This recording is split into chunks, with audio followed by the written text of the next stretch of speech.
शिक्षा की व्यवस्था में सुधार जरूरी है, क्योंकि हम देख रहे हैं कि इसी देश में शिक्षा पर बड़ा बजट खर्च होने के बावजूद भी इसी देश में 85 करोड़ लोग आज भी अशिक्षित होकर वो सरकारी राशन के मोहताज हैं। इस व्यवस्था पर काम होना चाहिए। विचार इस पर भी होना चाहिए कि अगर इस देश में शिक्षा नहीं बची, अगर इस देश में शिक्षा नहीं बची तो धर्म भी नहीं बचेगा। जब लोग पढ़ेंगे लिखेंगे ही नहीं तो उन धर्मशास्त्रों को कौन पढ़ेगा? जब इस देश में शिक्षा नहीं बचेगी तो मंत्रों में घंटा कौन बजाएगा? इस देश में शिक्षा नहीं बची तो रोजगार नहीं बचेगा, ये देश नहीं बचेगा।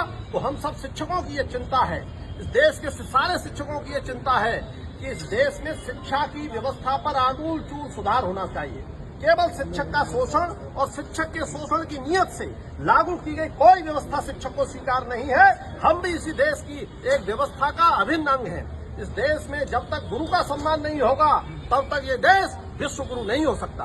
जो लोग विश्व गुरु की कल्पना किए बैठे हैं वो जब तक इस देश के गुरु का सम्मान नहीं करेंगे, एक तरफ गुरु का शोषण करेंगे और आप कहते हैं मुश्किलों से जो यहाँ डर जाते हैं, यूं समझ लो जीते जी मर जाते हैं।